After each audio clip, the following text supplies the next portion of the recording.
Монгол улсад барилгын салбар үүсч өгдсөний 87 жилийн ойн барийн арга хэмжээг тохиолдуулан тус ажлыг хийж байгаа маань. Үзэсгэлэнгүйгээр манай улсад баригдаж буй барилга орон сууцны үн ханшийг тодорхойлох зорилготой ажээ.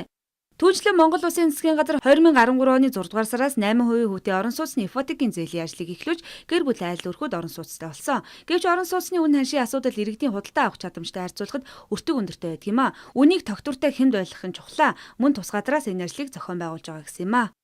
Барилгын нэг томоохон байгууллагууд нэгдсэн бас нэг үндэсний консорциум байгуулах мэдгдлээ ирүүлсэн байж байна. Энэ мэтлэн хамтарсан зохион байгуулалтаар ард түмний орон сууц бүтээн байгуулалтын их үйлсэд барилгачид шуудран орсон энэ амжилтаар өнөөдрийнхөө барилгын баярыг огтж байна.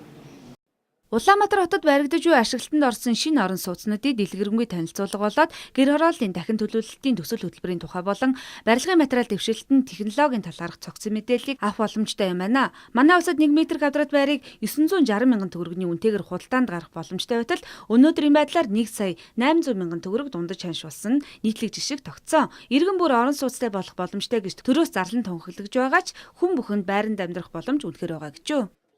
За энэхүү үзэсгэлэн яамгийн хамтран зохион байгуулагчаар барилга хот байгуулалтын яам, нийслэлийн засаг даргын хамгийн газар, нийслэлийн ерөнхий төлөвлөгөөний газар, гэр хорооллын хөгжлийн газар, орон сууцны санхүүжилтийн корпорац зэрэг төрийн захиргааны байгууллагууд болон Монголын барилгачдын холбоо, зураг төсөл зохиогчдын холбоо, Монголын барилгын инженеруудын холбоо, Монголын барилгын материал үйлдвэрлэгчдийн холбоо зэрэг салбарын төрийн бас байгууллагууд бас хамтран оролцож байна.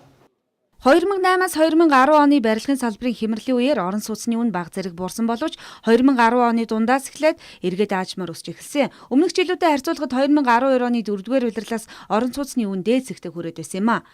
Барилгажилт хамгийн идэвхтэй явагдаж байгаа хан үйлдвэрг, баян зүрх дүүргүүд бөгөөд эдгээр дүүргүүд дэх барилгууд орон сууцны зах зээлийн үний жишг болж байгаа юм а. Өндөр зэрэглэлийн орон сууцны метр квадратын үн 2 саяас дээш төгрөгийн ханштай байгаа юм. Хуучны гэгдэх байрнуудын үн тогтвортой ч гэсэн иргэд зах зээлд борлуулахдаа үнийг хөргөдөл үүсгэж байгаа гинэ. Энэ нь шинэ цагийн худалдаа авагчид ая тух аюулгүй байдал чанарыг илүү эрхэмлэх болсонтой холбоотойгоор чанаргүй барилгын тоо ихсэж үн нэмэгдэж байгааг эрүүл ухаантай бүхэн харж мэдэрч байгаа.